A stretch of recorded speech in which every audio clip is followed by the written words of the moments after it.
show here. We got a whole shit show going on. Welcome to the show. Timmy just said, yes, assholes. But he wasn't talking to me. I'm pretty sure he was talking to you. I'm pretty sure he was talking to you. I'm excited. You look super cute in your little. Do I?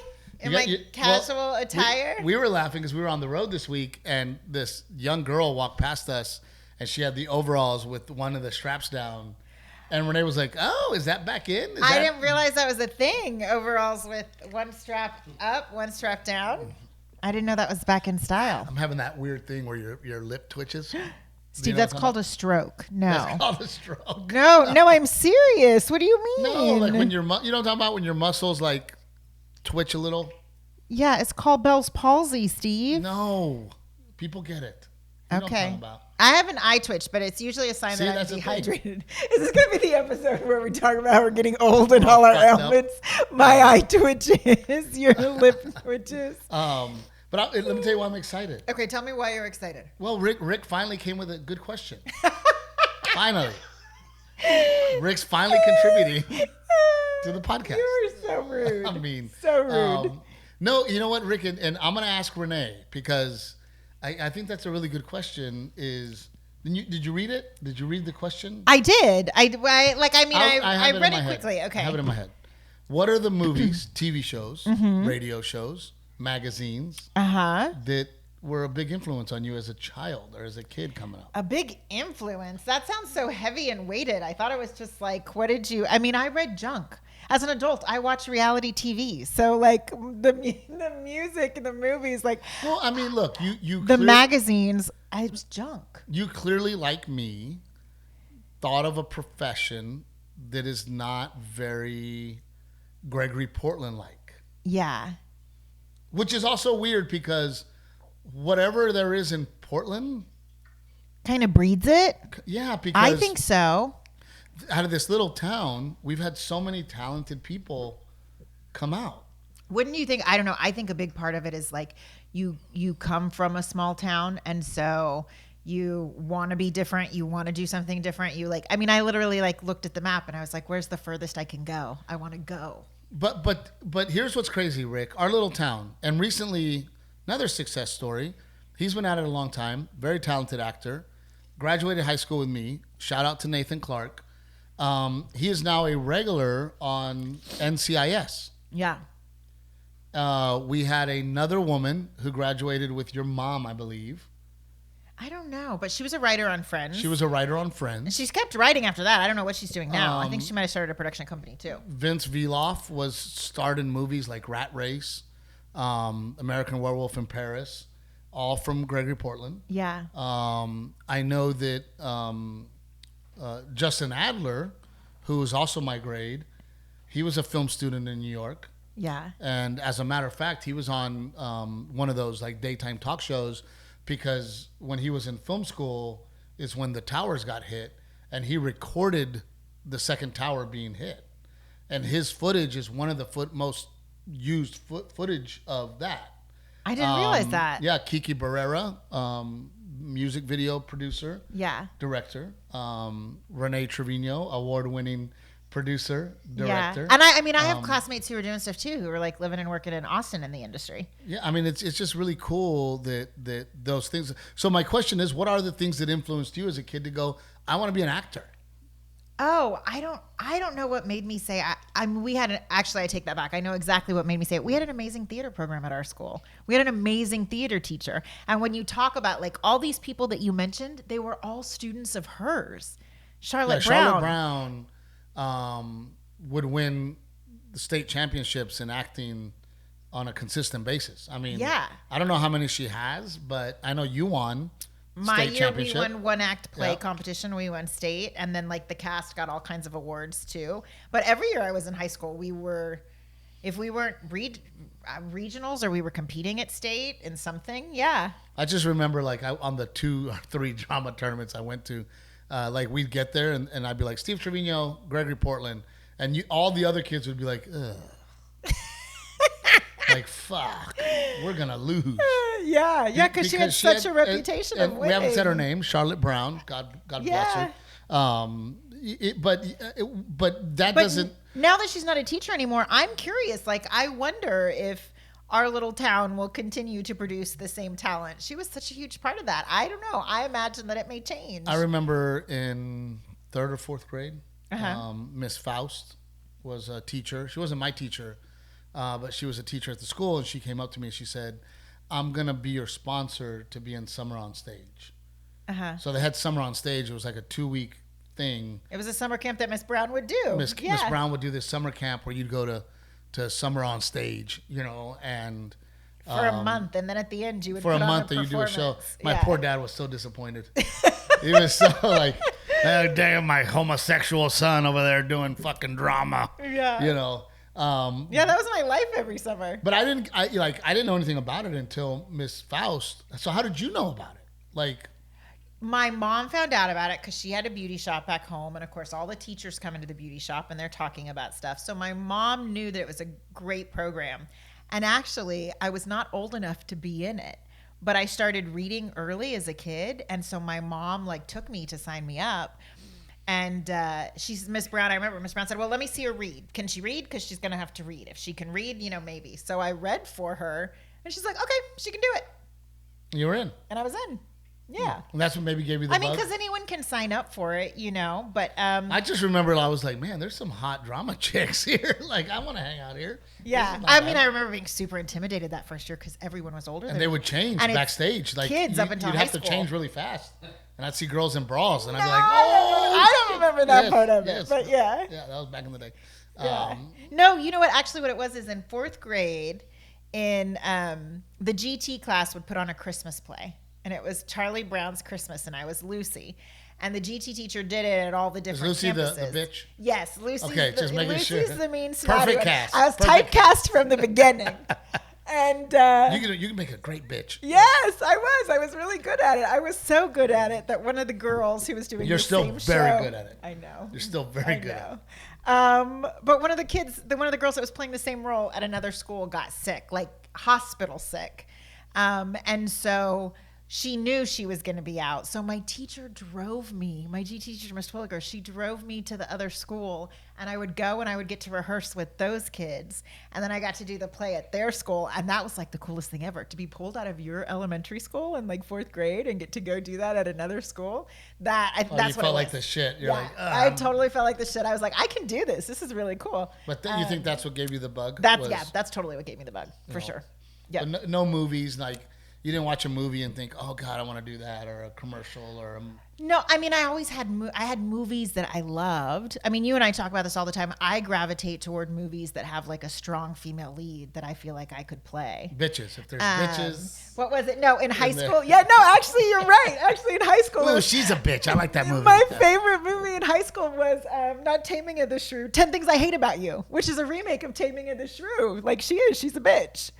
Yeah. So I guess from the time I was little, I knew I was meant to play bitches. You play it in real life too. You practice a lot. No, I find it interesting that there's not really something that you go, that moment where you go, oh, that influenced me, right? It was the theater. Like For Brian, me, it was the theater. Brian Hart sitting here, and we've talked about Brian in the past. Brian is a professional comedy writer. He's ran shows like Mad TV and Blue Collar TV and the X Experience, which, by the way, when I was living in Dallas and could not afford cable television, I couldn't afford cable. We just had back then it was 3 channels and the CW, and the Jamie Kennedy X Experiment was on the CW, and me and my cousin Jeremy loved watching it. Here I am hanging out with you, and you're the guy behind all of it. Brian, what was something that as a kid growing up in Canada? Well, Canada has produced a lot of comedy, but what was it for you that you go, man, I'm going to do that? I think it was a 2-part thing. One is I was really bad at everything else. Yeah, you sucked at everything else. He said he was bad at everything else. Yeah, and I think Monty Python.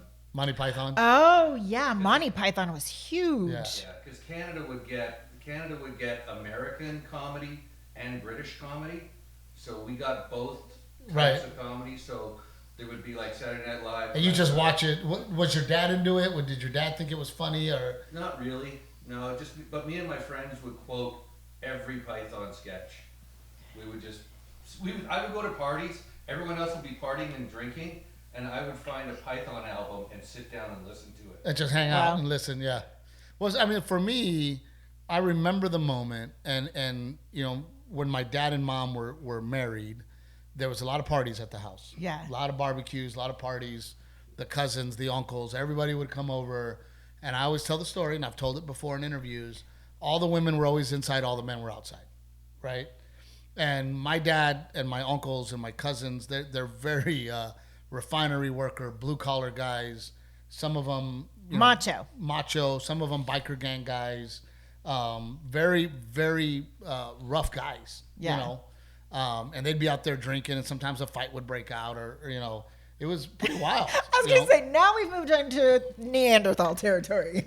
We've crossed over from to brute. They were brutes. Oh yeah, I mean, like I'd run in and be like, "Dad's fighting," then the ladies would come out, "Y'all need to stop," and cops would come, and then for the record, that's not normal. Then I'd have an uncle with his shirt torn open for the rest of the night, and I mean that's how we grew up, and I that's remember how you grew up. That's why I grew up. Yes. Yeah. And I remember at one time, the TV was here, hallways here, and all of a sudden everybody was in the living room, and I'm like, this is not normal. Yeah. And they actually told us all you kids go outside. Well, I snuck in, and I remember literally lying up against the hallway, and there's a wall here, and then the TV's over here, and I'm just sitting there, and all the other kids are playing, and I hear this voice, and then I would hear all the grown-ups laugh, and it was Richard Pryor's voice. And I remember thinking, like, what is that guy doing? Yeah. How did he get all of these people to sit here and listen and laugh and enjoy together? What was it? What was the show you were watching? It was Richard Pryor. It was probably Live at the Sunset Strip. If it was one of those.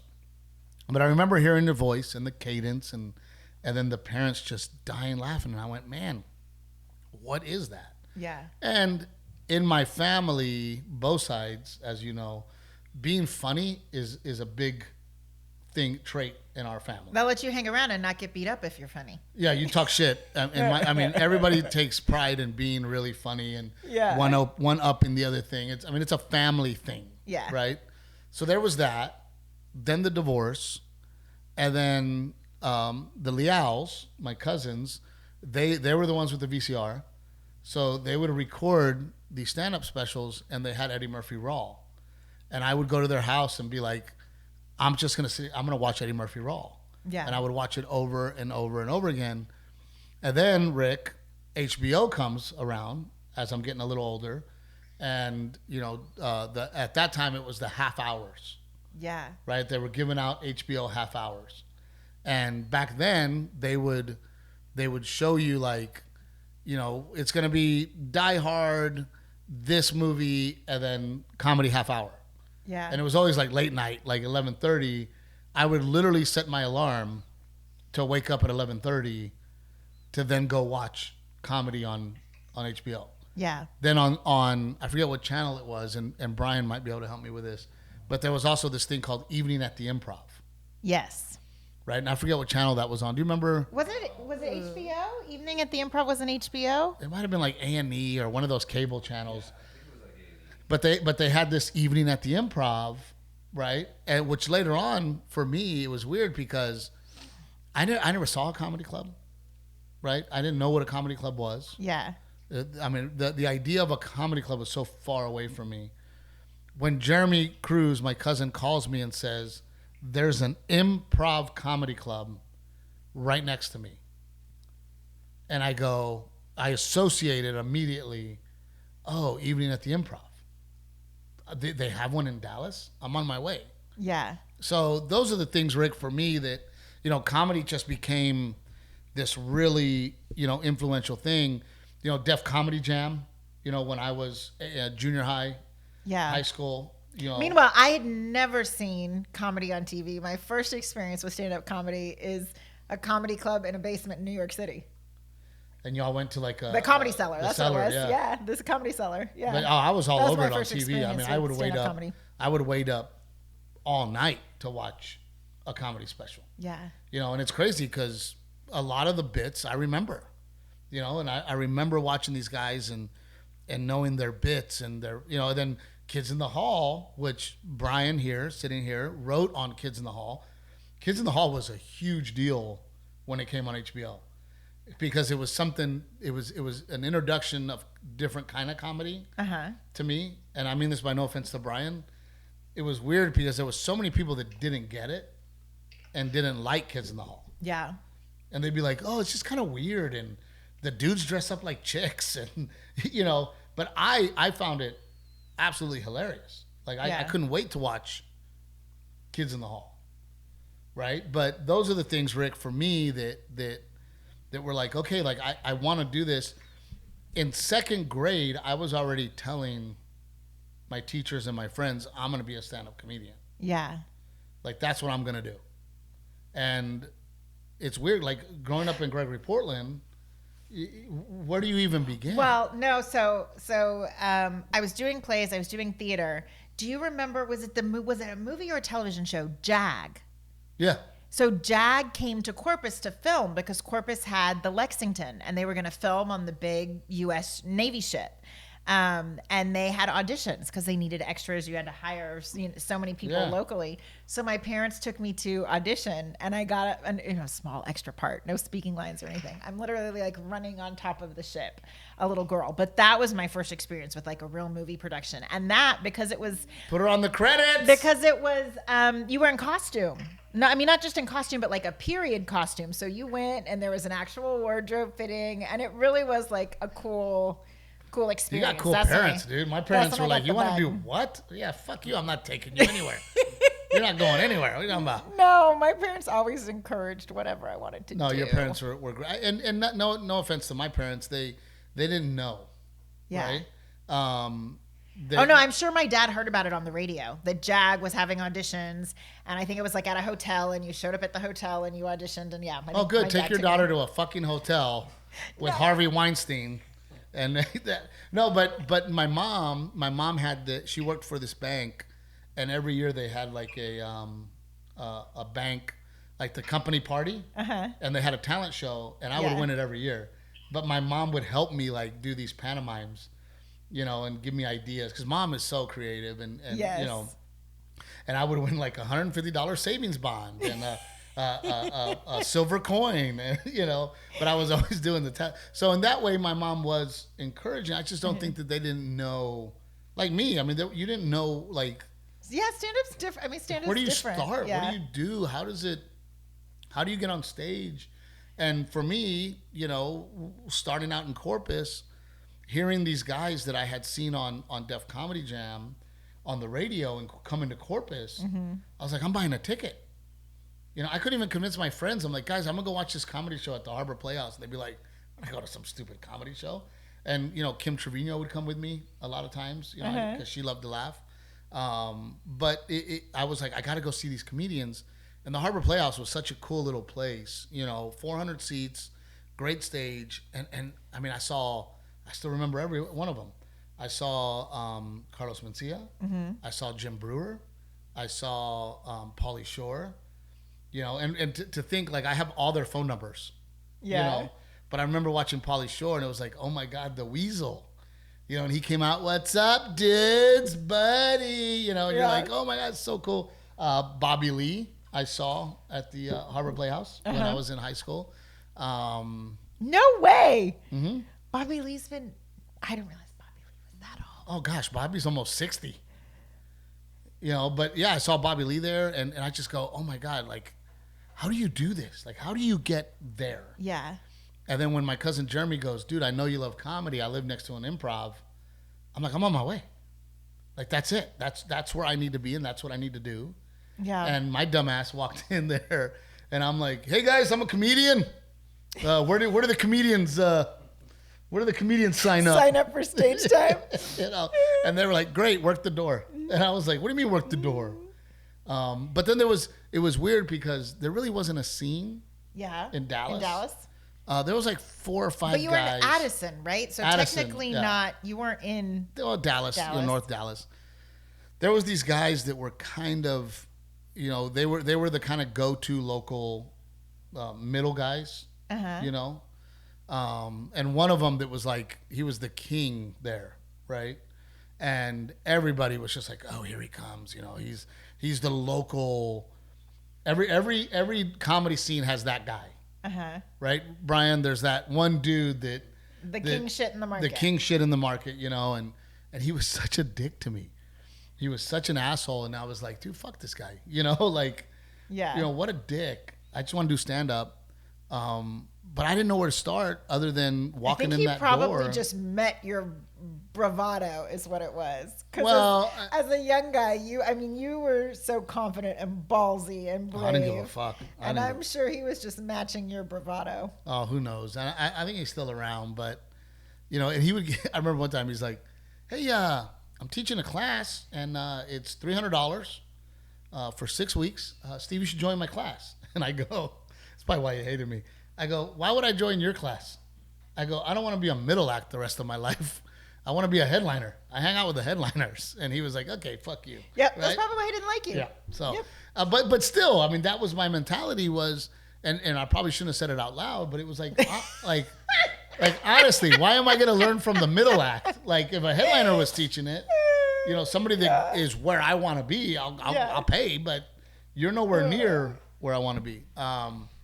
But for me, Rick, those were the kind of the things that were hugely influential for me as a kid.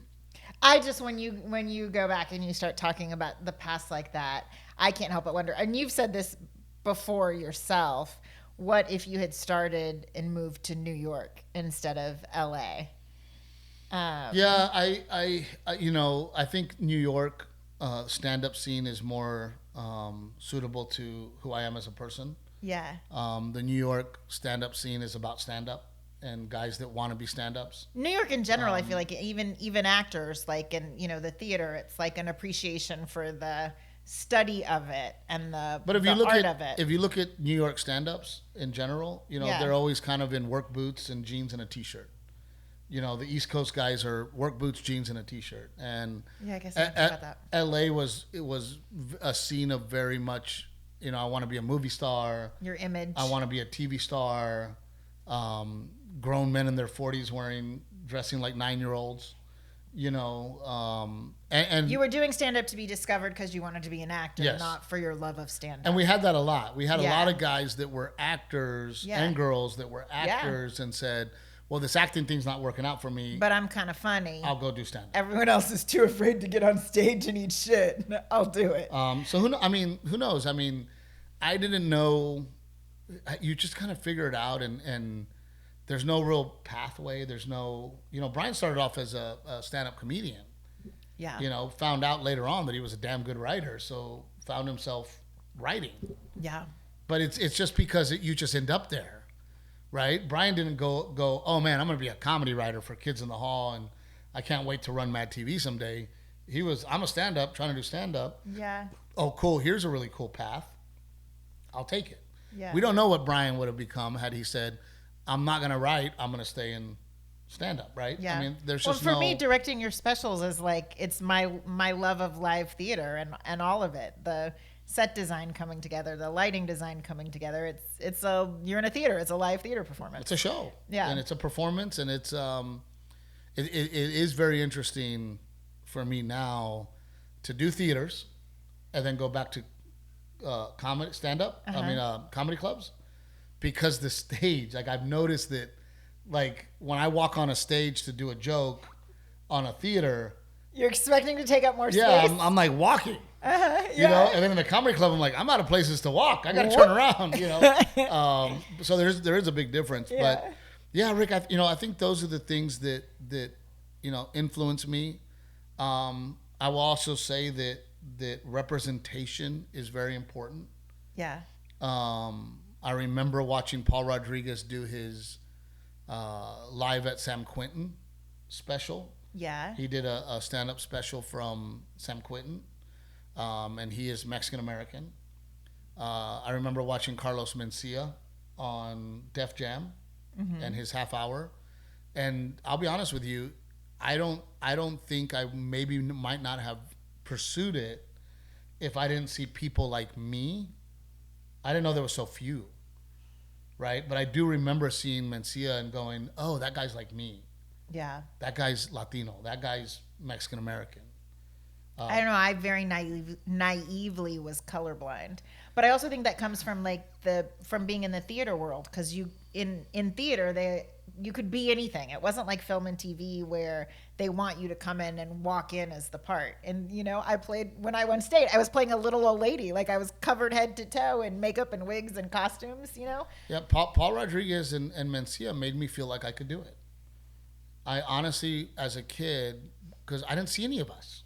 Yeah. I didn't see any Mexican Americans on TV. Yeah. Except for Paul and Mencia, which I'll tell you a funny story. When I first started touring with Mencia, we were doing Laredo, McAllen, and another one. And we're driving in a rental, just me and Mencia, going to the next gig. It's 4:00 in the morning.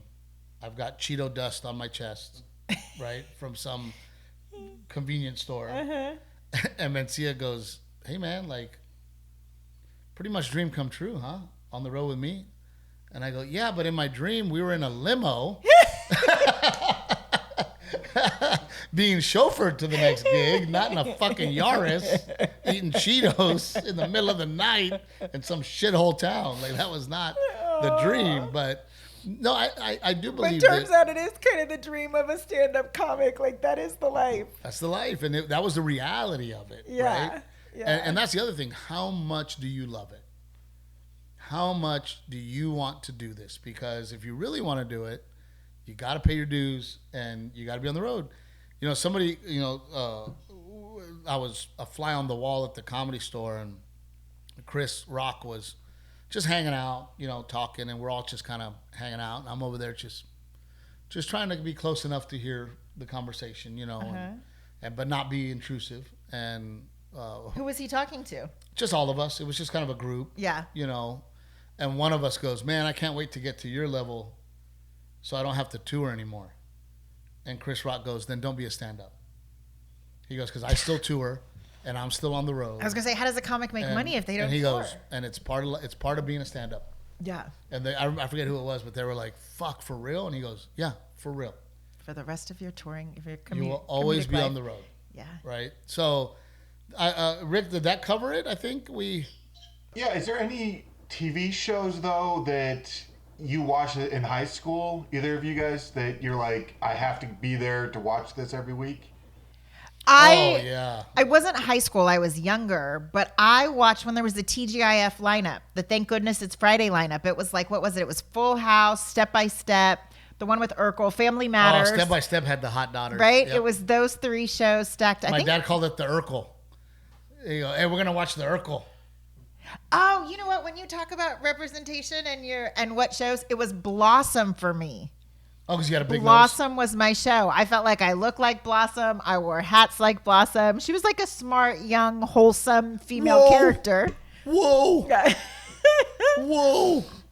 Joey. Yeah, but I watched TJF with my mom on Friday nights, and I was obsessed with Blossom. I think a big deal for me was, and it was before high school, it was Fresh Prince of Bel-Air came on Mondays. Yes. And I would love to get home and watch the Fresh Prince of Bel-Air. The theme song. It was such a good theme song. Everyone knew that song. And then at the end of the night, my dad loved watching it, so I loved watching it, was Ed O'Neill, Married with Children. Oh, yeah. Peg Bundy. Dad loved it. He would call it the Trevinos. Hey, let's watch the Trevinos. Why have we not been them for Halloween one year? Because it's played out. No, but we would make a good Peg and Al Bundy. That show is a big influence. But I was so, and it's going to sound terrible, I was kind of comedically advanced for my age. I would watch shows like Murphy Brown. I would watch shows like MASH. Yeah? I love watching MASH. And that's not really a kid show. Yeah. I love watching Sanford and Son. I love watching Murphy Brown. I thought was a great show. and I love watching Murphy Brown. Coach, you guys remember Coach? Yes, I do remember With Coach. Dauber. Uh-huh. And, but I was already watching these sitcoms that were kind of not for me, but I loved watching them. If they were funny, I thought Murphy Brown was hilarious. Yeah. And a great show. I remember when Ellen DeGeneres got her show. Yep. I remember when, and I remember all these like new shows that would come out. Home Improvement. Yes. Oh my gosh, I remember Home Improvement because he was like the youngest brother was the total heartthrob. He was on top of wishful thinking. He was on the front of those. Awkward. He was on the front of. Wow, where was your head? I don't know. Freudian slip. But the. Oh, now we're gonna say slip. Now it's gonna slip. Okay, I see what's going on. Oops, it slipped because he was on top of me. Dude, that reminds me. There's a viral video where this dude drops his wife off at her class reunion, high school reunion. Yeah. And she was like, "Okay," she's like, "I'm going in. Just a reminder, some of these dudes have fingered me." It's funny as shit. But yes. So anyway, go ahead. Talk about your crush. No, I'm over it now. Jonathan Taylor Thomas. Yes. You were talking about Home Improvement. Yes, that was a great show. I love that one too. I watched that one too. It was sweet. It was a wholesome family show. I remember when The Simpsons came out. Yeah. Yep, it was on Sundays after, I want to say it was after football. And it was The Simpsons, and we'd all watch it. The fact that show was around as long as it was. Well, and then, God rest his soul, is Bob Saget hosted America's Funniest Videos. Oh, yeah. And I clearly remember them introducing Jeff Foxworthy on that show because he was going to have a sitcom. And I was all excited. And that was another one that represented me, was Jeff Foxworthy. What was his sitcom? I don't remember. I forget what it's called, but, Jeff was redneck. And I grew up redneck and Mexican. So, Jeff was one of those guys that I'm like, oh, here's another dude like me. Yeah. We weren't hip hop. We weren't, cool, right? So Jeff Foxworthy, I remember seeing him on America's Funniest Videos promoting his show. And then I remember getting excited to see his show. Yeah. And then it got canceled after 3 or 4 seasons or whatever. And it sucks because I'm in that generation that still believes that, the top of the mountain is a sitcom. Yeah. But it was already phasing out.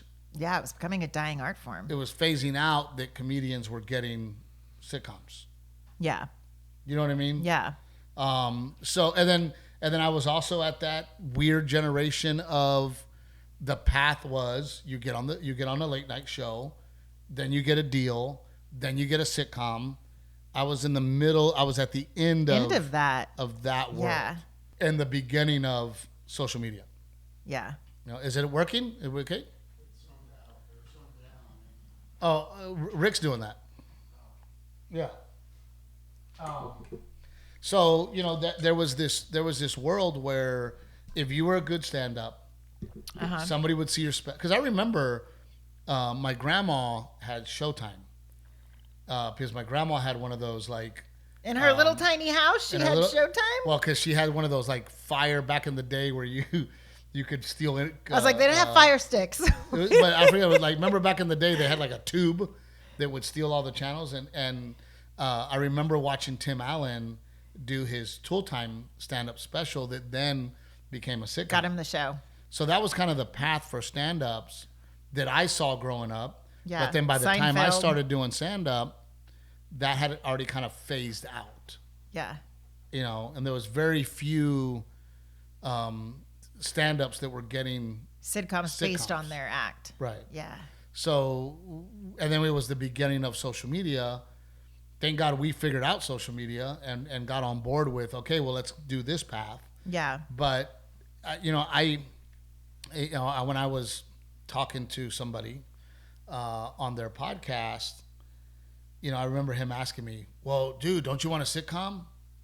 That way, you made it. To him, having a sitcom And I'll just tell you who it was. It was George Lopez. You know, George was like, well, what do you mean you don't want a sitcom? And I'm like, I don't think I do anymore. Yeah. You know, I don't think I want to leave my home, go film a sitcom, and hope people watch it. You know, and there's just not that much money in it. So then I would have to go to LA, leave my home, work on a sitcom. Now, if I was somebody, gonna say, I don't know. Do you have to go to LA now? I don't know. but if somebody offered me 10 episodes, then I would be like, okay, yeah, for sure, I'm happy to do that. But to me, what I'm saying is that the top of the mountain of making it as a stand-up Yeah. is no longer the sitcom, right? I mean, Joe Rogan proved that, right? I mean, Joe Rogan is the biggest stand-up in the world as a podcast host. Yeah. And he makes more money, I guarantee you, than any sitcom star out there. Yeah. You know, so it's, you know, it's changed a lot. Yeah. Any questions, Rick? Was there any magazine that when it came out you guys had to get it? Tim's already laughing. Hey, buddy. Back in my day, you needed a magazine to get what you needed, you know. And you'd have to go into a store and you'd have to be all uncomfortable because the magazines were behind the counter. And Meanwhile, mine's Teen Pop with Jonathan Taylor Thomas Yeah. on the front of it. I was never allowed to have magazines or posters or anything cool. So no on the magazines. Oh, mine was 17 magazine, but that's because I loved clothes. Like I loved seeing what girls But your parents would buy you magazines. in the grocery store. Yeah. No. You know what? Because my mom had the beauty shop, so there were magazines everywhere. She got all of them. Look, I just like They going would to the send them to dentist the because they beauty had the shop. highlights. Remember the what was that called? The kids. Yeah, you'd my get there mom and got somebody the would- highlights magazines at the beauty shop Yeah, too. and somebody would already have filled it all out. I'm like, you fucker, like you know. But yes, Playboy and Penthouse were very influential in my life, and now we don't need that. These kids are spoiled. So no magazines for me, really. No, mom got them all, and when I would answer phones, I'd go to work up there and I'd answer phones and I'd flip through all the magazines that were there. But like, she'd get the 17, she'd get Cosmo, she'd get all of them. I think that's more of a girly thing. How about you, Rick? Were there magazines that Mad maybe? Mad Magazine was so influential. And then the show came out and it was trash. No, I'm kidding. Mad TV stuff. I love the show. Sports Illustrated. Yeah, because you would get the swimsuit edition. But yeah, I mean, Sports Illustrated. You know, we collected baseball cards. Well, you're dyslexic, so you don't read. Yeah, so that's probably why you were like not into magazines. You don't. Well, that and there was no way my parents were going to buy me a $5 magazine or $3 magazine or whatever. Like, it wasn't happening. Yeah. You know, and my parents just didn't have money for that. You know, and I was never cool. I never wore the cool clothes. I never had the cool shoes. I Yeah. never had the, you know, Dad had me in you know, I needed shoes for sports, tennis shoes. Yeah. And then I wore boots and jeans. And, you know, my dad would say, look, here's your choices, lace up or pull up on the boots. Yeah. And then he would say, Levi's or Wranglers. You know, I was lucky because Levi's had the silver tab. Yes. Levi's. So I'd be like, oh, these are Levi's, Dad. Can I get these? You know. Yeah. And then these are boots. They were Doc's, you know, Doc Martens. These are boots, Dad. You know. So I would, you know, work the angles to try to be cool, but I was never. And to be honest with you, my dad also raised me that clothes don't make a man. The man makes the man. Yeah. So I've never really cared about clothes or looking cool or. I always say I always. We know. Yeah. I always got the shit after it was cool. Yeah. Like by the time I got a Nintendo, everybody already had a PlayStation. My dad's like, "Hey, isn't this what you wanted? My friend gave it to us." And I'm like, "There's a reason your friend fucking gave it to you because his kid doesn't use it anymore." So by the time, and I didn't play video games much. I was outside playing all the time, Yeah. you know, doing shit. So, yeah, magazines not so much.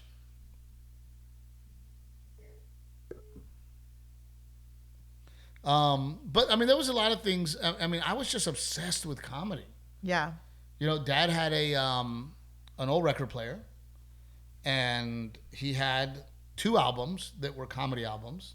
Yeah. What were they? He had the Cheech and Chong Christmas album. I didn't know they made a Christmas album. It's fucking hilarious, dude. Yeah. And then he had Red Fox, and Red Fox was fucking filthy. And I'd get that. I actually had to fix the record player because the needle was no longer working, and I had to find another needle to fix it, and then it was also warped, so there was a part of it that I couldn't hear. But I love listening to Red Fox. I mean, he was. I mean, I will tell you that he's one of the greatest comedians of all time. Yeah. I mean, Richard Pryor is considered the greatest of all time, partially because he modernized it. It was no longer jokey jokes or lines. Yeah. It was him actually telling real life stories about himself and things that he went through, and he modernized what, and I don't think anybody's ever done it better than Richard, because he modernized it and the modernized version. But I mean, I laughed, I mean, hysterically every time I listened to Red Fox On a record player. Yeah, and here's what's crazy. What people don't understand is Bill Cosby started telling stories first, but he's not credited with bringing modern comedy until Richard Pryor came and brought a real edge to it. Yeah. And brought a real reality to stand-up. But what people do not know, and you can find the footage, there is footage of Richard Pryor sounding exactly like Bill Cosby. Bill Cosby was a huge influence on Richard Pryor. Yeah. Huge. Did you know that, Rick? Yeah, there's a couple videos where you see Richard Pryor and you go, oh my God, he's doing Bill Cosby. And then there was a moment in his career where he went to San Francisco and was like, I don't want to be Bill anymore. I'm going to go be edgy. I'm going to go be myself. And then became Richard Pryor.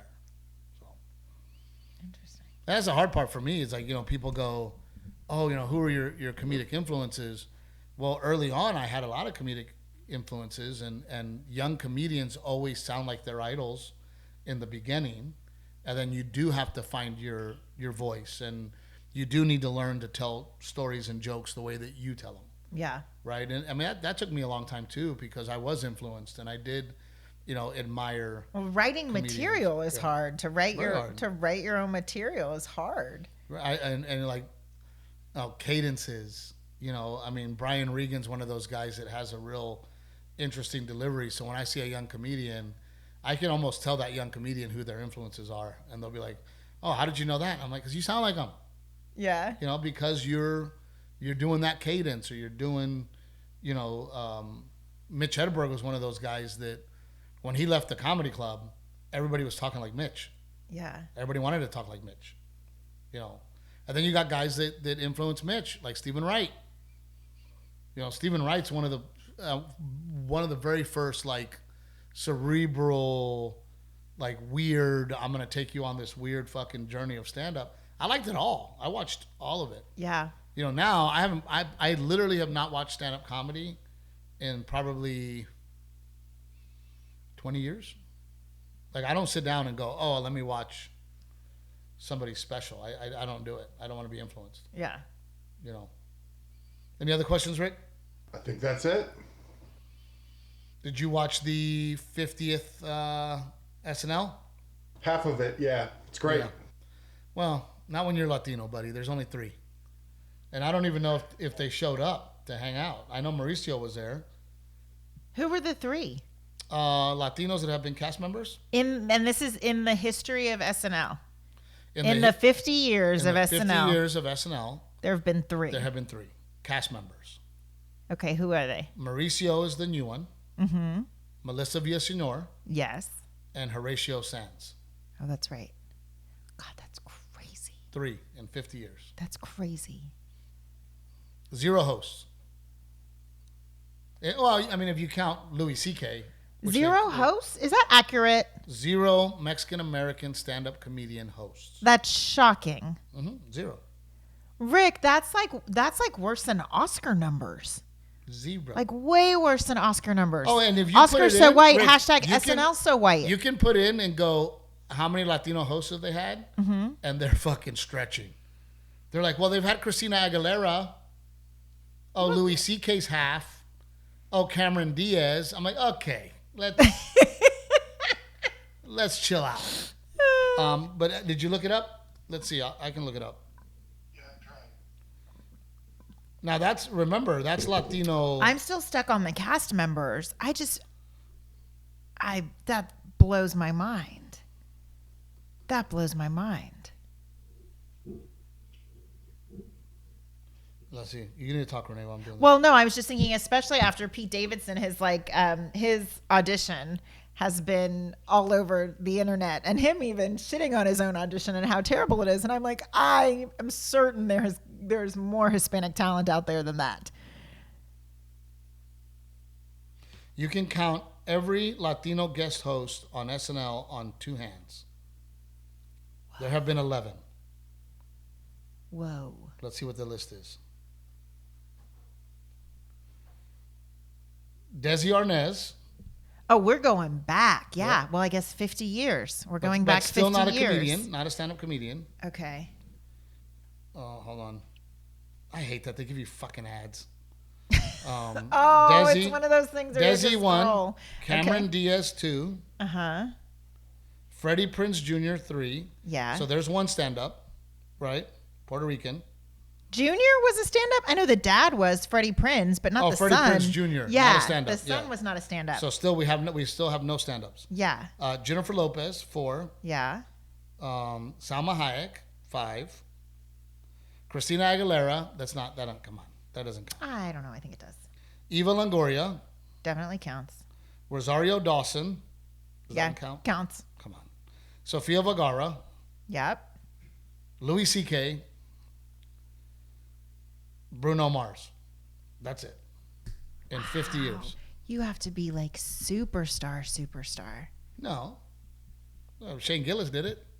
No, Nate Bargatze did I'm it. talking about for Hispanics. You have to be Salma Hayek or J-Lo or Christina Aguilera. Those are like icons. You know, Pablo Francisco never got an audition for SNL. He would have been amazing. Would have been amazing. Pablo's one of the most talented human beings I have ever met in my entire life. Was Pablo on Mad I TV would love to when see you him were on there? the show now. He was briefly in 1 season, yeah. He did 4 or 5 episodes. Yeah. Gabriel Iglesias. Yep. Right? I mean, the guy sells out arenas. Yeah. 50 years, 3 cast members. 3. Wow. Pretty sad, huh? Let me make sure that's before we get yelled at in the comments. Oh, while we're talking about comments, I just want to say, yeah, I end up going back and like catching up on comments for like 3 episodes once I actually jump into it. And I just want to say that the episode that we asked people where we just said, hey, please please comment, please share if you come and you watch the podcast every week. And people did. They were like, thank you for mentioning it, because I didn't even think, like, here I watch it every week, but I didn't think to give it a like, or I didn't think to comment. I missed Fred Armisen. I don't know he was Latino. I didn't either. So there's been 4 total. Fred Armisen is Latino? Apparently. Okay. Horatio Sands, like I said. Fred Armisen, Melissa Villaseñor, and Mauricio. In the entire 50 years. Wow. Not crazy? Yeah. And I love when, I brought this up on Bert Kreischer's podcast, and oh my God, did they come after me. In the comments? Maybe Latinos aren't talented. Maybe you're not good enough. Maybe you suck. And I'm like, no, well, maybe there's 20% of us in this country, and maybe we don't get the opportunity. Yeah. It's crazy. I mean, I think Gabriel Iglesias would be fantastic as a guest host. He has all the voices and the characters, and and he's such a likable dude. I think he'd be. I'll put it to you this way: if I get offered SNL before Gabe, I would basically say I'll do it if Gabe does it with me. Yeah. That's what I would say, because I would not feel comfortable skipping over Gabe. I don't know. You almost feel like any other Latino who gets it has to like come in with a list of other suggestions. Thank you for this opportunity, and here are 10 other Latinos who you didn't think of who you might not have thought of. Who would be. Yeah. Yes. George Lopez. Yeah. Paul Rodriguez. I always joke, like I'm always like, man, if I ever get SNL, and they're like, okay, listen, I'm going to the writers' room. Okay, listen, you're a piñata, and then the members hit you, and then candies come out. It's such a great opening. Okay, listen, got another one. Got a great idea for you, Mr. Steve here. Trevino, can I call you Trevino? We're going to do a giant tequila bottle. And you're the worm. And you're in there as the little Latino worm. Okay, listen, I got another one. We're going to make a huge tortilla. And we're going to roll you up into a burrito. People are going to love it. Those are the sketches that I would pitch you. That they would pitch me. 100%. You mean then all the non-racists would be pitching me the most racist shit. Any questions on SNL there? Right? No, but all those skits do kind of sound funny. Listen, there's a giant bowl of salsa. And then you're a chip. And then we're dipping you in the salsa. People go New crazy. York City. Okay, you're going to dress up like a mariachi. You're going to be a mariachi. And all the members are going to be your supporting mariachi band. Okay, listen. Actually, I do kind of like that idea. Listen, you're going to be a valet parker, parking cars, but you're really going to steal them. Okay? Be hilarious. Okay, listen. You're a gang member, and you're going to rape one of the cast members. Like, what the fuck? Well, to protest Trump. That's what we're going to do. Fucking bullshit. But it is sad. Yeah. It is sad, and it is important that kids like my kid see that representation. Yeah. That they see themselves. Yeah. It makes me sad that even in baseball, where Latinos are the majority of baseball. When you actually watch a baseball game. Yeah, they're all Latinos. Yeah. And the fact that we are not commentators, we are not announcers. The only Latinos that get to be announcers are ex-baseball players, right? They don't, you look at NFL, and you look at the sidelines and all the people that are involved, and that's another thing. We are huge NFL fans. Why could we not be a sideline reporter? Yeah. Baseball especially. Like, are you freaking kidding me? Like, we can't be commentators. Yeah. I can't be a commentator for MLB. To represent, which is the majority of our sport. Yeah. It's crazy.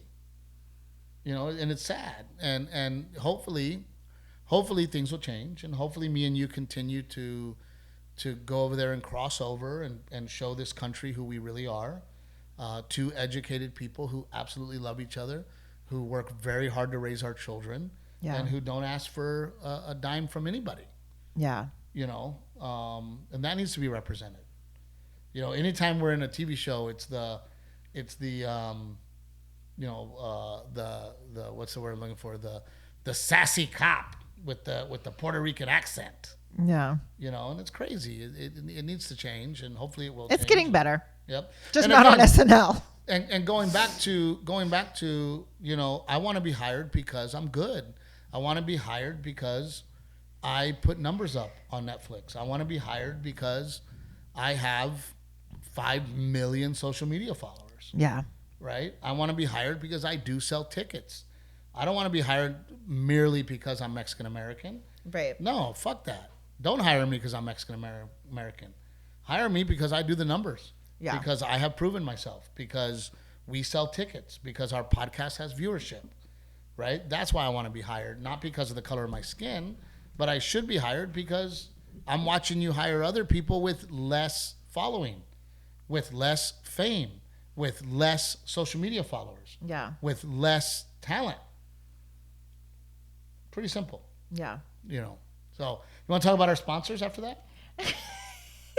We are grateful for our sponsors, Aztec Chevy, who is also Coastal Bend Auto Group. Oh, there's a squirrel in the tree. Look. Dude, that was the literal squirrel. Literally, she's fucking no, because it's right there. Oh my gosh, I wish it was Jonathan Taylor Thomas. And I wish he was on top of me. And I wish it slipped in. What? Stop. Well, how do I think I feel? Stop. I don't even want to tell you the crush I had on Topanga.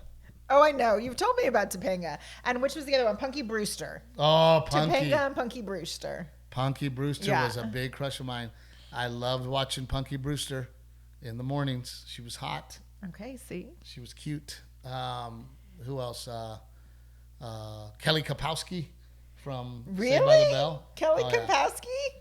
She was Yeah. Okay, wait. I was thinking of the other one. Who was the other one? The one that was like crying. the tall one. Yeah, what was her name? That's who I thought you were talking about. Yeah, now I she's remember which one Kelly tall Kapowski for was. me. I can't remember that one. I like brunettes. I don't know if you've noticed. Oh, yeah.